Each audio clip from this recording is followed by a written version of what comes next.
काल मंत्रालयामध्ये राज्यातील विविध रिक्षा टॅक्सी संघटनांच्या प्रतिनिधींची बैठक झाली आणि त्या बैठकीमध्ये सर्व संघटनांनी सकारात्मक प्रतिसाद देऊन आम्हाला विनंती केली होती की मराठी भाषा सक्ती जे तुम्ही करताय त्याबद्दल आमचं दुमत नाही, कारण महाराष्ट्रामध्ये जर राहायचं असेल, महाराष्ट्रामध्ये जर व्यवसाय करायचा असेल तर मराठी आलं पाहिजे. आणि जे रिक्षा चालक, टॅक्सी चालक आहे, इव्हन आम्ही ओला, उबेर, रॅपिडो किंवा बाईक टॅक्सीला सुद्धा ॲग्रिगेटर पॉलिसीमध्ये घेत असताना आम्ही मराठी जुजबी मराठी जे आहे ते कंपल्सरी करायचं किंवा अनिवार्य करायचा निर्णय आम्ही ऑलरेडी घेतलेला आहे. परंतु रिक्षा टॅक्सी चालकांसाठीचा जो निर्णय होता आणि त्या संदर्भात जी कालची बैठक होती त्या बैठकीमध्ये सगळ्यांनी मागणी केली होती. मी नेहमी असंच म्हणत आलोय की महाराष्ट्र हा रोजगार निर्मिती करणारा राज्य आहे आणि आम्ही देशामध्ये एक नंबर रोजगार निर्मिती करणारं राज्य कसं होईल यासाठी प्रयत्न करतोय आणि माननीय मुख्यमंत्री आणि दोन्ही उपमुख्यमंत्री त्यासाठी फारच आग्रही असतात. आणि आजही आमची तीच भूमिका आहे. पण शेवटी मराठीचं काय, मराठी तर आली पाहिजे, मराठी बोलली गेले पाहिजे. रिक्षा संघटनांनी, टॅक्सी संघटनांनी किंवा इतर काही सामाजिक संघटनांनी मागणी केली आहे, ठीक आहे, त्यांच्याकडे तो पर्याय उपलब्ध होता म्हणून त्यांनी त्या ठिकाणी मागणी केलेली आहे, कारण त्या संघटनेचे ते प्रतिनिधी आहे. परंतु आमच्याकडे जी माहिती मिळाली त्या माहितीच्या अनुषंगानं 2019ला जे परिपत्रक आम्ही काढलं होतं आणि त्या अनुषंगानं 2020 साली मराठी भाषा शिकण्यासंदर्भात एक राज्य शासनाच्या माध्यमातून एक पुस्तिका पण काढली होती. म्हणजे ऑटो रिक्षा चालक जे आहेत, टॅक्सी चालकांसाठी मराठी याच्या संदर्भात 2020चं हे पुस्तक आहे. परंतु 2019ला नियमावली आली. त्यामध्ये फक्त एक टेक्निकल अशी गोष्ट होती की जे बॅच असतात ते बॅच त्रिकोणी असतात आणि त्रिकोणी असल्या कारणानं बोलताना, बसताना किंवा वागताना वगैरे ते टोक खाली लागायचं रिक्षा चालकांना, टॅक्सी चालकांना. म्हणून त्यांनी मागणी केली होती की शेवटी ते लागत असल्या कारणानं मग पॉलिसी मध्ये असा निर्णय करण्यात आला की बाबा टॅक्सी चालकांना आणि रिक्षा चालकांना मराठी भाषेच्या जी अनिवार्यता आहे त्यामध्ये घ्यावं का. आणि ते संभ्रम होता. तो संभ्रम दूर करण्यासाठी आम्ही परवा सुद्धा परिवहन खात्याच्या वतीनं एक आम्ही परिपत्रक प्रसिद्ध केलं आणि होम डिपार्टमेंटकडे पाठवलं. त्यामुळे लोकांचा संभ्रम दूर होईल की टॅक्सी चालक, रिक्षा चालक हे मराठी बोलण्याचा त्यांच्यावर बंधन आहे, कारण आपली ती राजभाषा आणि राजभाषेचा आदर करणं प्रत्येकाचं कर्तव्य आहे. आणि त्यानुसार आम्ही त्याच्यामध्ये बदल सुद्धा करतोय. त्या बदल करत असताना 1 ते 1.5 महिन्याचा त्याला कालावधी लागणार आहे. परंतु आज आम्ही बैठक घेतली, सगळ्या आमचे प्रमुख अधिकारी होते, राज्यातील सगळ्या 59 आरटीओंना आज मी निर्देश दिलेत की 1 मे पासून आमची जी मोहीम आहे ती आम्ही चालू ठेवणार आहोत.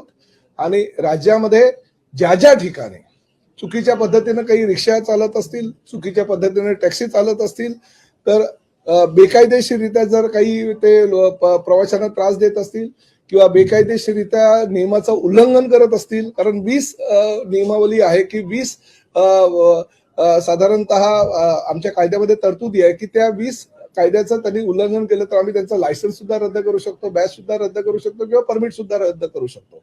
परंतु ह्या सगळ्या कायदेशीर जी प्रक्रिया आहे ती प्रक्रिया पूर्ण करत असताना कालच्या संघटनांनी जी मागणी केली आहे मराठी भाषेसाठी आम्ही कारवाई करणार नाही, परंतु आमची मोहीम जी आहे ती आम्ही चालू ठेवणार. 1 मे ते 15 ऑगस्ट पूर्णपणे राज्यातील सर्व आरटीओ त्यांनी एक समिती निर्माण करायची आणि त्या समितीच्या माध्यमातून पुन्हा कोणाला कायद्याचं बंधन पाळत नाही आणि कोण कोण मराठी भाषा बोलत नाही. म्हणजे उदाहरणार्थ जर जायचं झालं, आमचं मीरा भाईंदर उपप्रादेशिक परिवहन कार्यालयानं आम्हाला एक अहवाल आज दिलेला आहे. त्या अहवालामध्ये त्यांनी आम्हाला काय काय तपासणी केली, कशा पद्धतीनं तपासणी केली, तपासणी केल्यानंतर त्यांच्या निदर्शनास काय आलेलं आहे तर त्याची माहिती दिली. आणि त्या माहितीच्या आधारे म्हणजे ही आम्ही मीरा भाईंदरला तपासणीची मोहीम चालू केली होती की आमचे सहकारी आमदार नरेंद्र मेहता यांनी एक पत्र दिलं होतं 2 फेब्रुवारी रोजी, 2 मार्च रोजी. आणि त्या पत्राच्या आधारे आम्ही ही चौकशी चालू केली आणि ती जी चौकशी आहे त्या चौकशीमध्ये आमच्या वायू पथकाने तपासणी केलेल्या एकूण ऑटो रिक्षा होत्या 3443. तपासणी दरम्यान मराठी भाषेचे ज्ञान सिद्ध न करू शकणारे ऑटो रिक्षा चालक होते 565. आता कागदपत्राची वैधता संपुष्टात आलेल्या ई चलन प्रणालीद्वारे आम्ही दंड आकारणी केलेली, म्हणजे कारवाई आमची याच्यामध्ये चालूच होती आणि कारवाईमध्ये आम्ही जवळजवळ 87,000 रुपयाचा त्यांच्याकडनं दंड वसूल केलेला. परंतु आता 1 मे ते 15 ऑगस्ट चुकीच्या पद्धतीनं कोणी जर गाड्या चालवत असतील, नियमाचा भंग करत असतील तर त्यांचं आम्ही कारवाई करणार. जर बेकायदेशीरित्या ते वाहतूक करत असतील, वाहतूक परिवहन सेवेच्या नियमाला बगल देऊन ते सर्वसामान्य जनतेला फसवत असतील, त्रास देत असतील तर त्यांचं लायसन्स रद्द करण्याचा अधिकार परिवहन विभागाला आहे आणि परिवहन विभाग ते लायसन्स रद्द करेल. फक्त काल ज्या आमच्या सगळ्या लोकांनी मागणी केलेली आहे की मराठी भाषेचा आम्हाला आदर आहे, मराठी भाषा आम्ही शिकायला तयार आहोत, तर त्यांना आम्ही असं सांगितलेलं आहे सगळ्या आरटीओना की मराठी भाषा शिकण्याची जर कोणाची तयारी असेल तर तुम्ही शिकायला सुद्धा त्यांना आरटीओ कार्यालयामध्ये जागा उपलब्ध करून द्या, त्यांना शिकवा. काही पुस्तिका त्यांना हवी असेल तर ती पुस्तिका द्या. आणि प्रत्येक आरटीओने एक कमिटी तयार केली आणि त्या कमिटीच्या माध्यमातून ही 1 तारखेपासूनची जी मोहीम आहे ती मोहीम आमची पुढे चालू राहणार. नाही बघा, कायदेशीर कारवाई तर आम्ही करणारच. फक्त मराठीच्या मुद्द्यासाठी आमचे आरटीओचे अधिकारी त्यांना शिकवतील. 1 मे ते 15 ऑगस्ट पर्यंत आम्ही ही मोहीम करणार आहोत आणि त्या दरम्यान त्यांनी शिकायला हवं. जर त्यांना काही मुदतवाढ हवी असेल तर त्या संदर्भात आम्ही निर्णय घेऊ. परंतु ह्या दरम्यान आमचे आरटीओचे अधिकारी सुद्धा कोकण मराठी साहित्य परिषद आणि मुंबई मराठी साहित्य संघ या 2 संस्थेच्या माध्यमातून आम्ही शिकवणार. आणि त्या सगळ्या ड्रायव्हर, आम्ही जेव्हा ड्राईव्ह घेतला आमच्या लोकांनी, ते नलावडे त्यांना बोलवा, ड्राईव्ह घेतला तर ड्राईव्ह घेतला असता जे 565 रिक्षा चालक होते त्यातील बहुतांश रिक्षा चालकांनी मराठी आम्ही शिकू आणि मराठी शिकायला आम्हाला जे जे काही करावं लागेल ते आम्ही करायची तयारी आहे असं त्यांनी सांगितलं. एकेकाने बोला. 15 ऑगस्ट पर्यंत या कालावधीमध्ये जर मराठी भाषा बोलता आली नाही तर त्याचं लायसन्स रद्द होणार की नाही? लायसन्स त्याचं मराठी भाषेवरनं रद्द होणार नाही, परंतु त्यांनी बेकायदेशीर जर काही कृत्य केलं असेल, त्यांनी चुकीच्या पद्धतीनं कागदपत्र सादर केली असेल, आरटीओच्या नियमानुसार जर तो वागला नाही, अनेक 20 आमच्यामध्ये 20 कलम आहेत, त्या 20 कलमांच्या आधारे जर तो चुकीच्या पद्धतीने काही करत असेल तर त्याचं लायसन्स रद्द करायचा अधिकार आम्हाला आहे. ते आम्ही कुठल्याही प्रकारे त्यामध्ये हयगय करणार नाही.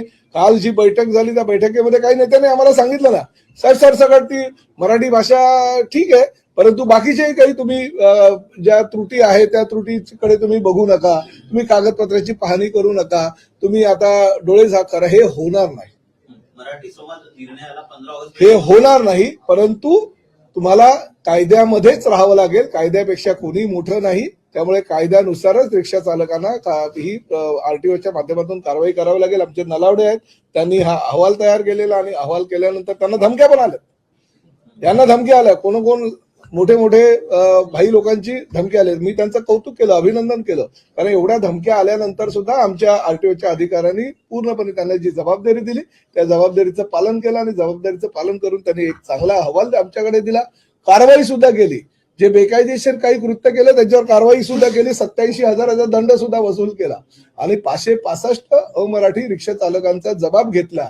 आज आम्ही असं ठरवलेलं आहे, आमचे गायकवाड साहेबांच्या अध्यक्षतेखाली एक समिती आमच्या नार्वेकर साहेबांनी बनवलेली आहे.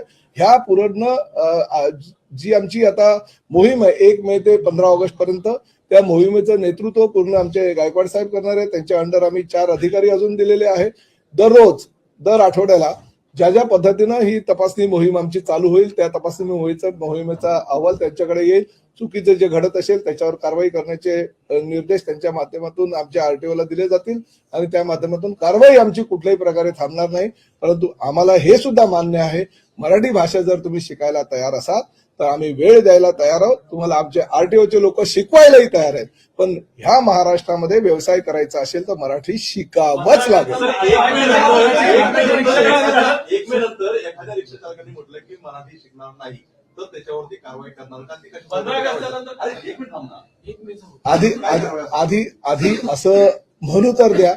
याचं कारण असं आहे, तुम्हाला ह्या 565 पैकी किती जण म्हणाले आम्ही मराठी शिकणार नाही? एकही जण. त्यामुळे माझं असं म्हणणं आहे की जर त्यांची मानसिकता असेल शिकायची, शिकू द्या ना. म्हणजे आताच आम्ही हे ठरवलं की नाही ते बोलणारच नाही मराठी, तर हे पण योग्य नाही. शेवटी मी परिवहन खात्याचा मंत्री आहे. मंत्री म्हटल्यानंतर जर आमच्या अधिकारी ड्राईव्ह करत असतील आणि ड्राईव्ह केल्यानंतर जर त्यांना 565 लोकांनी सांगितलं असेल की नाही महाराष्ट्रात राहायचं असेल तर मराठी अनिवार्याची जी भूमिका, उलट आमच्या भूमिकेचं स्वागत केलं. किती लोकांनी स्वागत केलं? स्वागत केलंय. म्हणजे हे हिंदी भाषिक आहेत, त्यांनी स्वागत केलेलं आहे. जर त्यांनी स्वागत केलं असेल तर त्याला संधी देणं आमचं कर्तव्य आहे. आपण कारवाई करणार आहे का? 15 ऑगस्ट नंतर बघा, एक गोष्ट मी तुम्हाला सांगतो.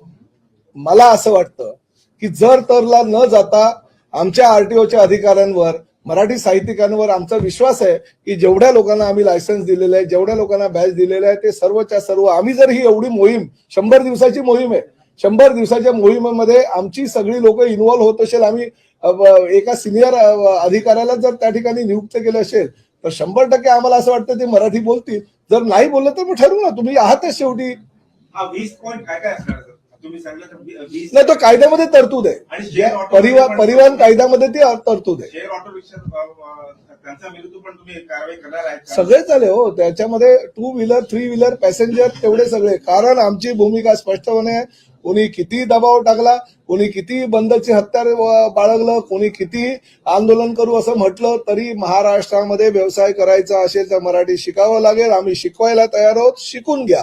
आणि पूर्ण अजूनपर्यंत पुढे जाऊन आम्ही ठरवलं, समिती तर आम्ही केलेलीच आहे, पुढे जाऊन तो खर्च सुद्धा आम्ही धर्मवीर आनंद दिघे साहेबांच्या नावाने आम्ही रिक्षा महामंडळ केलेलं आहे. त्या रिक्षा महामंडळाच्या माध्यमातून आम्ही ते पैसे सुद्धा या साहित्य लोकांना देणार आहोत. आणि प्रमाणपत्रही जे राज्य शासनानं त्यांना अधिकार दिलेले मराठी शिकल्यानंतर प्रमाणपत्र देण्याचे, ते प्रमाणपत्र सुद्धा धर्मवीर आनंद दिघे साहेबांच्या स्थापन झालेल्या या मंडळाच्या माध्यमातून आम्ही मराठी शिकलेल्या रिक्षा टॅक्सी चालकांना देणार आहोत. तुम्ही असा विचारच करू नका ना. मला असं वाटतं 100 दिवस आहेत. 100 दिवसाचा हा कार्यक्रम आम्ही ठरवून दिलेला आहे. 100 दिवसामध्ये जर जुजबी मराठी कोणी उद्या आम्ही वितरित करणार आहोत.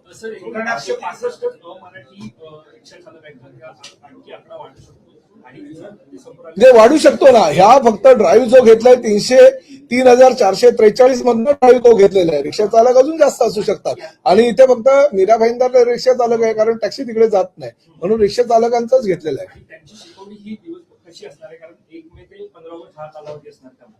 हा, शिकवणी आम्ही पुस्तिका देऊ. जुजबी मराठीची पुस्तिका आम्ही आता ते उद्या प्रदर्शित करू. उद्या तुम्हालाही ती पुस्तिका आम्ही देऊ.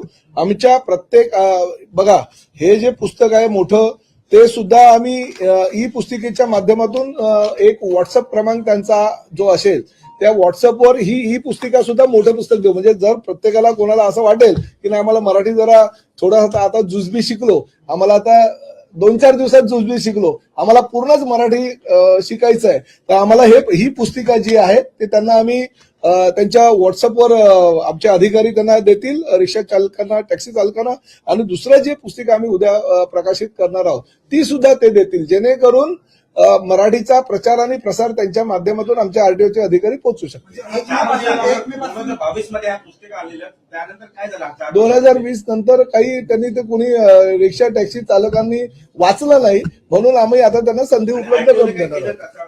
नाही, हे आरटीओची जबाबदारी नव्हती ना ती पुस्तिका देण्याचं, ते मला कल्पना. 1 मे पासूनची मोहीम कायम ठेवलेली आहे. कारवाई होणार. फक्त मराठीसाठी त्यांना 15 ऑगस्ट पर्यंतची मुदत दिलेली आणि तीही आम्ही शिकू. परंतु आमची 1 मे पासूनची जी कारवाई आहे ती राहणार. आम्हाला कळलं तर पाहिजे की किती हिंदी भाषिकांना, कारण कोणी सांगतं 15 लाख, कोणी सांगतं 10 लाख, कोणी सांगतं 5 लाख. अरे किती हिंदी भाषिक रिक्षा चालक आहे हे आमच्याकडे डाटा तर आला पाहिजे आमच्या 59 आरटीओच्या माध्यमातून. आणि सगळ्यांना आम्ही सांगितलं 16 ऑगस्टला तो अहवाल आमच्या पुढे येणार. गायकवाड साहेब त्याचे प्रमुख म्हणून आम्ही इन्चार्ज नेमलेले आहेत. त्यांच्याकडे अहवाल आल्यानंतर आम्ही तेव्हा तपासणी करणार की आता बाबा किती लोक हिंदी भाषिक मराठी शिकलेले आहेत, किती शिकलेले नाही, आणि त्यावेळेस आम्ही तो निर्णय घेऊ. 4 मे रोजी संपाचा इशारा दिलेला आहे जे अमराठी शाखेत. नाही बघा, आम्ही कोणालाही संप बिंपाला भीक घालत नाही. आम्ही कारवाई जी रेग्युलर आहे ती करणार 1 मे पासून, आणि 15 ऑगस्ट पर्यंत शिकावं तुम्ही म्हणून आम्ही प्रयत्नही करणार. साहेब, पण याच्यामध्ये संप जो आहे तो मराठीच्या भाषेवरून आहे, त्यामुळे तुम्ही मराठीच्या भाषेवरून कारवाई करणार आहात का उडवले? माझं तेच म्हणणं आहे ना की आम्हाला जर त्यांनी काल आले, पहिलं तर असं तुम्ही जो संप म्हणताय त्यांनी कालच माझ्यासमोर भूमिका स्पष्ट केली आमच्या शशांक रावांनी की संप वगैरे मी करणार नाही. तुम्हाला जर आम्हाला शिकवायची संधी उपलब्ध करून देत असाल तर आम्हाला कुणाचाही म्हणजे संपाला आमचा पाठिंबा नसणार आहे. आणि काल त्यांनी बैठक घेऊन तसं जाहीर केलं आणि तसं परिपत्रकही काढलं. आणि जे नेते मंडळी काल आले होते ते सकारात्मक होते, कुणी मराठीला काल विरोध केलेला नाही. त्यामुळे जर विरोध होत नसेल आणि लोक जर मराठी शिकायची असेल, त्यांना मराठी चा प्रचार आणि प्रसार होत असेल, आणि परिवहन मंत्र्यांच्या भूमिकेचं त्यांनी स्वागत केलंय, राज्य शासनाचं स्वागत केलेलं आहे, असं जर तुम्ही स्वागत केलेलं असताना त्यांना संधी देणं ही महाराष्ट्राची संस्कृती आणि परंपरा आहे. आणि संधी फक्त आम्ही देत नाही, तुम्हाला शिकवतोय, त्यासाठी येणारा खर्च आम्ही करतोय. एवढं सगळं केल्यानंतर जर 16 ऑगस्टला तुम्हाला मराठी नाही आलं तर मग आम्हाला आमचे बाकीचे जे परिवहन खात्याअंतर्गत जे काही निकष आहे त्या निकषाचं पालन करावं लागेल. किती खर्च करायचा? ते नॉमिनल आहे, ते नॉमिनल आहे, काय 5-10 हजार 20,000 असेल. 16 ऑगस्ट पासून कारवाईचे काय निकष, काय तरतुदी आहेत ते आम्ही सगळं जर आताच तुम्हाला सांगितलं तर पुढे काय, मग तुम्हाला बातमी कशी मिळेल 16 तारखेला?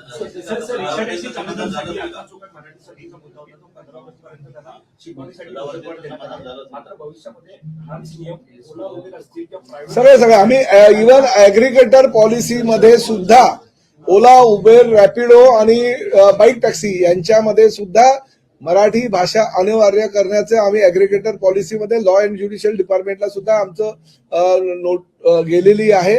आणि जुजबी मराठीचं ज्ञान असणं आवश्यक आहे अशी भूमिका ओला, उबेर, रॅपिडोच्या बाबतीत सुद्धा आम्ही घेतली. नाही, ते ऍग्रिगेटर पॉलिसी मधनं अजूनपर्यंत त्याचं ही आता 15-20 दिवसात होईल, म्हणजे मे महिन्यामध्ये होईल. तात्पुरतं ऍप धारकांना म्हणजे कंपन्यांना तुम्ही आरटी अप्रूव्ड रेट डिस्प्ले करायला सांगितले होते. त्याची त्यांनी मला वाटतं पुणे आरटीओने 28 तारखेपर्यंत म्हणजे आजपर्यंतची मुदत दिली होती. तर ते कधीपर्यंत होणार आहे सर? फेअर रिफ्लेक्शन ऍप वरती जे आरटी अप्रूव्ड रेट आहे ते होईल. त्यांच्याशी चर्चा झालेली आहे, त्याच्यासोबत एक कॉमन बैठक पण घेतलेली आहे आमच्या स्तरावरून, ओके आणि त्यावेळेस त्यांनी मान्य केलेले आहे. तर त्या अनुषंगाने आम्ही सूचना लवकरच निर्देश. सर ह्याला बरेच महिने झाले, ते अजूनही नाही होते. बरोबर आहे, त्यांचं आम्हाला आंदोलनही आहे कदाचित. बरोबर आहे, त्या स्टेक होल्डरशी देखील आम्ही चर्चा केलेली आहे ज्यांनी आंदोलन केले. आणि त्यावेळेस असं ठरलं होतं की त्यांचा विरोध हे बंद करायला नाहीये, त्यांचा विरोध फक्त दराच्या बद्दल होते त्यांचे प्रश्न. बरोबर आहे. त्यामुळे त्यांचे जे लीडर आहेत ते प्लस हे जे बाकीचे स्टेक होल्डर आहेत रॅपिडोवाले यांचे बरोबर आम्ही जॉईंट मिटिंग घेतलेली आहे आणि त्यांच्याशी चर्चा केली. त्यांनी प्रायमा फेसी त्याला मान्यता दिलेली आहे आणि आम्ही लवकरच ते आदेश निर्गमित. सर, आरटीओ काही व्हॉट्सअप नंबर काढणार आहे का तक्रारीसाठी? म्हणजे कुठलाही व्हिडिओ नाही, गरज नाही. आमच्या आरटीओचे अधिकारी आहेत, सगळ्यांकडे ते आरटीओच्या अधिकाऱ्यांचे ना आहे, पण गरज नाहीये, कारण आमच्याकडे मग रेकॉर्ड येणार नाही. कारण मग लोक बोलतील व्हॉट्सअपवरनं आम्ही हे घेतो ते घेतो, परंतु आमच्याकडे ऑफिशियल रेकॉर्ड आहे. दुसरं महत्वाचं म्हणजे हे जे 565 हिंदी भाषिक आहेत त्यांना आम्ही आज पत्रही देतोय की आम्ही 1 मे पासून ही मोहीम करतोय. त्या मोहिमेमध्ये तुम्हाला सहभागी व्हावं लागेल असं आमच्या कधी आज देतोय की उद्या आजच देतोय पत्र 565 लोकांना, जे आमच्या ड्राईव्ह मध्ये ज्यांना मराठी येत नाही त्या लोकांना पत्र देऊन त्यांना आम्ही सूचना सुद्धा करणार आहोत की 1 मे पासून आमची मोहीम आहे आणि 15 ऑगस्ट पर्यंत ती चालणार आहे. त्यामध्ये तुम्हाला जर मराठी शिकायचं असेल तर आमच्या आरटीओचे अधिकारी तुम्हाला मराठी शिकवायला तयार. मराठीच्या मुद्द्यावर जर सरकार मागे हटत असेल तर संबंधित मंत्र्यांनी राजीनामा द्यावा असं संजय राऊत म्हणतात. म्हणजे तुमच्या नाही, मराठीच्या मुद्द्यावर कसं मागे हटलो? तुम्ही काय केलं ना ते आम्ही करतोय, तुमचे आभार मानायला पाहिजे. तुमचे सकाळची जी पिपाणी वाजते ना ती बंद करायला पाहिजे. माझं म्हणणं अहो तुम्ही नाही केलं म्हणून आम्हाला हे करावं लागतंय. तुमच्याकडे सत्ता होती, तुम्ही मोठे एवढे राज्यसभेचे खासदार एवढी वर्ष आहात, मुख्यमंत्री होते, तसं असताना तुम्ही करू शकलो नाही.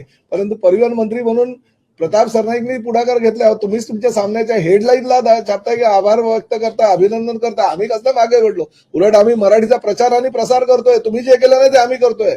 कौतुक करा आमचं, म्हणून आम्ही मराठी जिवंत ठेवतोय. त्या संघटनेच्या पाठीमागे चप्पल जाऊन का नाही गेले? त्यांनी मुळातच विरोधच का केला? आता त्यांच्यामध्ये आणि माझ्यामध्ये फरक आहे ना.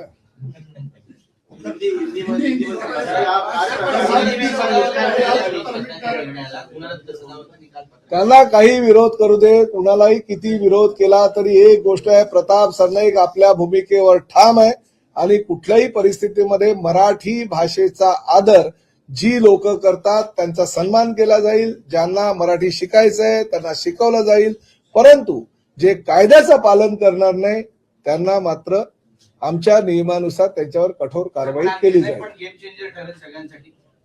ते आता 15 ऑगस्ट पर्यंत करेल. पण मला असं वाटतं ज्या पद्धतीनं आमचे अधिकारी मला सांगतायत, ब्रीफ केलेलं आहे, प्रत्येक 59 आरटीओने ब्रीफ केलेलं आहे, त्या अधिकाऱ्यांच्या मतानुसार की लोक आता थोड्याशा मानसिकतेमध्ये आलेले आहे की महाराष्ट्रामध्ये आपल्याला जर व्यवसाय करायचा असेल, राहायचं असेल तर मराठी आपल्याला बोलावं लागेल. आणि तेही असं आम्ही म्हणत नाहीये की कोणी PhD करा, कोणी MA व्हा, कोणी BA व्हा. आम्ही असंच म्हणालो की प्रवाशांशी संवाद साधत असताना ते जे काय बोलले ते तुम्हाला समजलं पाहिजे. तुम्ही जे काय बोललात ते प्रवाशाला समजले पाहिजे. एवढं जर मराठी जुजबी तुम्हाला येत नसेल तर तुम्हाला महाराष्ट्रामध्ये व्यवसाय करण्याचा अधिकार नाही.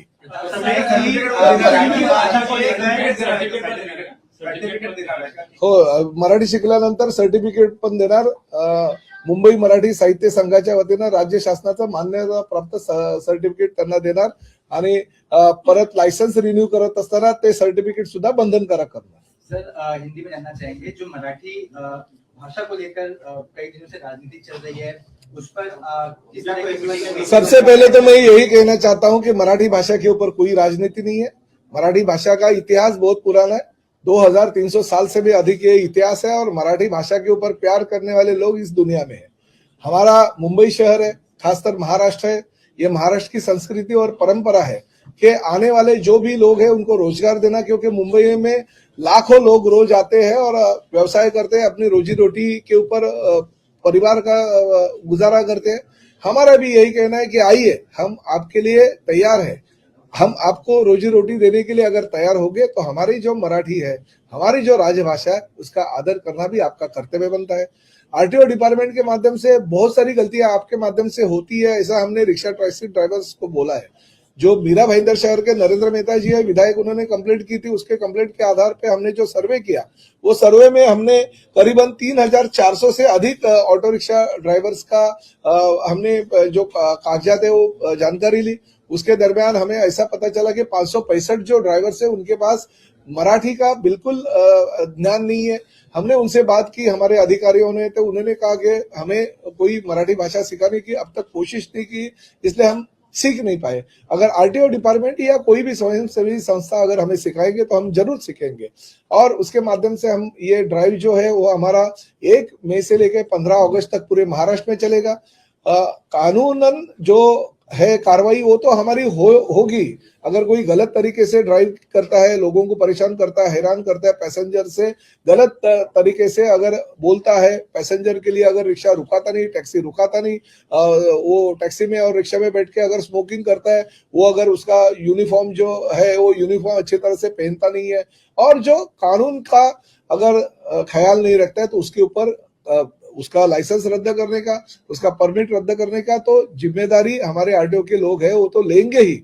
उसके ऊपर फाइन लगा के दंड भी वसूल करेंगे. मगर मराठी भाषा अगर उनको सीखने का होगा और उन्होंने अगर वक्त मांगा, ये महाराष्ट्र की संस्कृति है और हम ये संस्कृति में पले हुए बड़े हुए लोग हैं.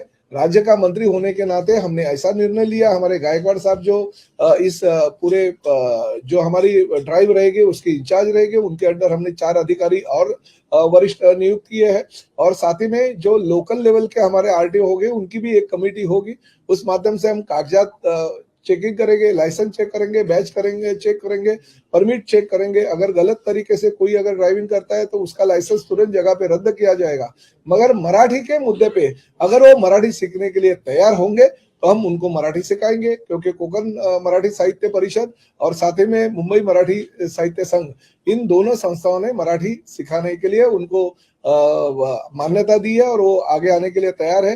धर्मवीर आनंदी के साहब के नाम से हमारी जो संस्था है, उस संस्था के माध्यम से हम उनको मराठी सिखाएंगे। मराठी सीखने के बाद उनको सर्टिफिकेट भी दिया जाएगा। जो सर्टिफिकेट लाइसेंस जब भी रिन्यू होता है या परमिट रिन्यू होता है उस वक्त कंपलसरी होगा। उस ऑटो रिक्शा ड्राइवर को या रिक्शा टैक्सी ड्राइवर को उस समिति का सदस्य होना बंधनकारक है। तो इसी तरह से हम 1 मई से 15 अगस्त तक ये जो ड्राइव है वो करेंगे और उसके दौरान अगर किसको मराठी सीखनी हो तो उसके लिए मराठी की पुस्तिका देंगे जो साहित्यकों ने हमारे पास दी है।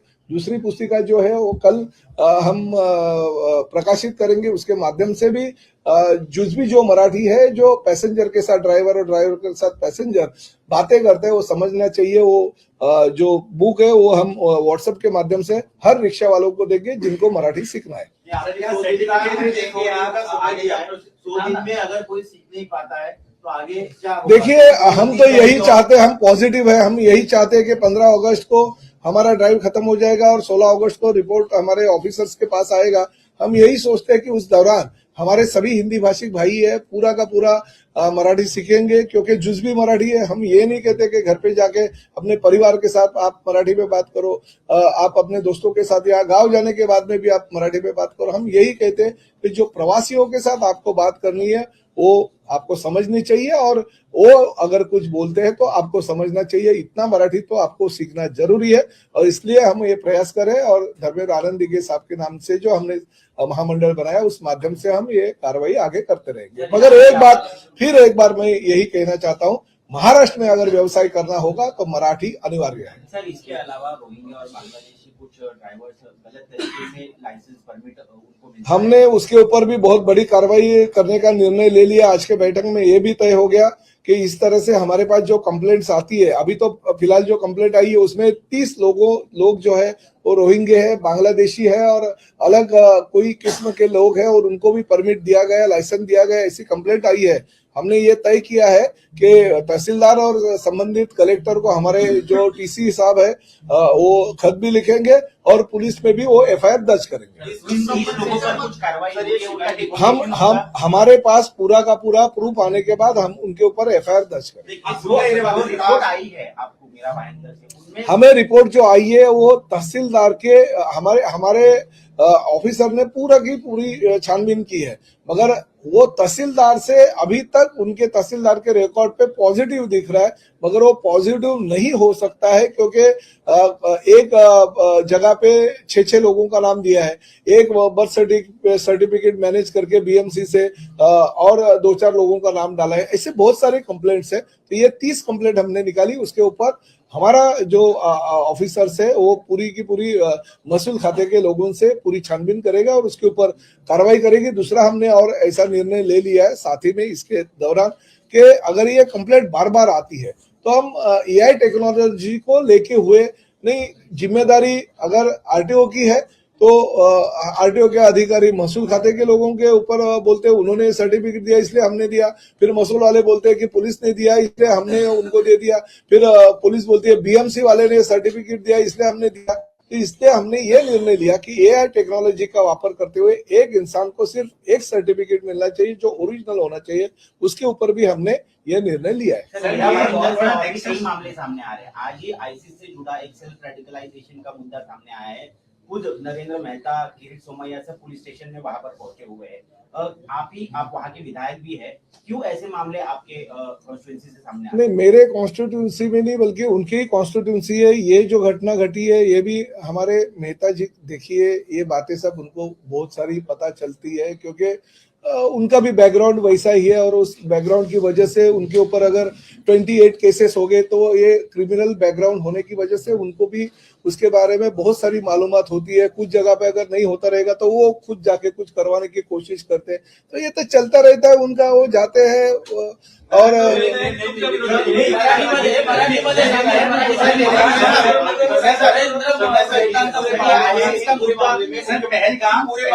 मुख्यमंत्री ने भी बयान दिया है, कहा है कि एटीएस और एनआईए जैसी संस्थाएं जांच करिए क्योंकि उसमें रेडिकलाइज किया गया था, उसके 2 सुरक्षा गार्ड के ऊपर हमला किया, उसके पीछे और कौन लोग हैं, अमेरिका से आया था, पुरला मेरा रोड गया, मामला काफी गंभीर है। मामला गंभीर है और माननीय मुख्यमंत्री जी ने उसके ऊपर बयान दिया है, तो मेरी बयान की जरूरत नहीं है क्योंकि राज्य शासन गंभीरता से इस मामले को देख रही है। नाही, नरेंद्र मेहता फार मोठे नेते आहेत। त्यांनी त्यांच्या ऍफिडेव्हिट मध्येच बलात्कार, खंडणी, वसुली आणि त्याचबरोबर जमीन हडपणे वगैरे अशा प्रकारच्या ब्लू फिल्मची विक्री, अँटी करप्शन वगैरे अशा प्रकारच्या अनेक 28 गुन्ह्यांची नोंद त्यांनी केली। 28 आहे की 30 आहेत मला कल्पना नाही, कदाचित 1-2 इकडे तिकडे होऊ शकते। त्यामुळे त्या बॅकग्राऊंड बद्दलची त्यांना पूर्ण माहिती आहे, कारण गेल्या 15-20 वर्षापासूनचे त्यांच्यावर एवढे गुन्हे असल्या कारणानं साहजिकच आहे की गुन्हेगारी प्रवृत्तीची लोक जी आहेत ते कुठल्या प्रकारे काय काय काम करतात त्यांना जास्त माहिती असेल। आणि मला असं वाटतं आता ते आमदार म्हणून झालेले गुन्हे दाखल करून घेण्यापेक्षा त्यांनी, मला असं वाटतं, पोलिसांना खरीखुरी माहिती देणं गरजेचं आहे।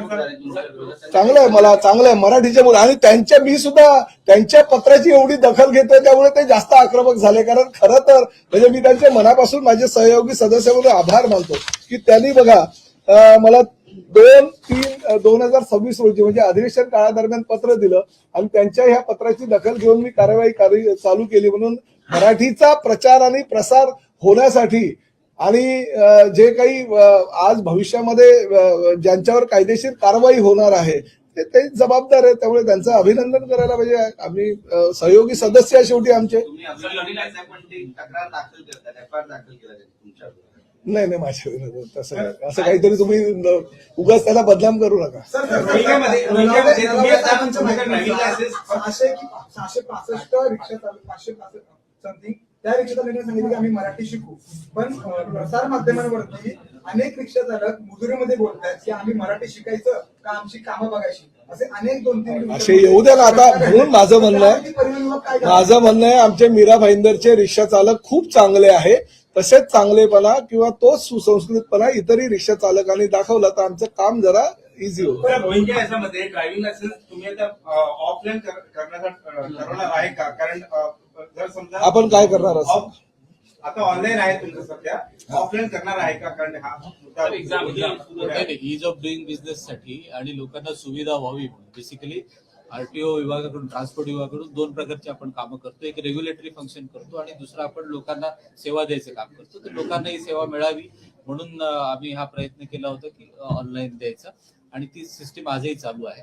परंतु आमच्याकडे काही तक्रारी आलेल्या आहेत आणि त्याबद्दल आम्ही राज्य स्तरावर निर्णय घेऊ। त्याच्यावर आता निर्णय झालेला नाही। त्याचा ऑडिट म्हणजे आतापर्यंत जे लायसन्स निघालं त्याचा ऑडिटचं काही रिस्पॉन्स आहे, काही मिळाले का? म्हणजे चुकीच्या पद्धतीने काढले नाही, असं अजून कॉन्क्रीट प्रूफ मिळालेलं नाहीये, पण प्रायमा फेसीच्या तक्रारी आमच्याकडे आलेल्या आहेत, त्याची आम्ही तपासणी करत आहोत आणि तपासणीचा जो निष्कर्ष येईल त्याच्यानुसार धोरणामध्ये बदल करायचा की नाही त्यावेळेस हे मान्य मंत्री महोदय आणि राज्य शासनाच्या स्तरावरून त्याबद्दल आम्ही अंतिम निर्णय घेऊ।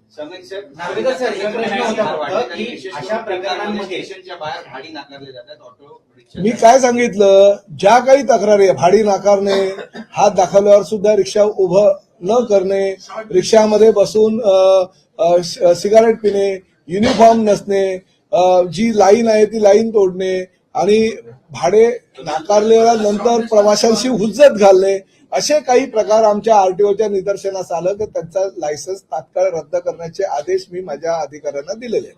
धन्यवाद। एका व्यक्तीला अनेक परमिट जे दिले जातात त्याच्यामध्ये अधिकारी तर त्या अधिकाऱ्यांवर कारवाई होणार नाही, अधिकारी पण इन्व्हॉल्व्ड आहेत।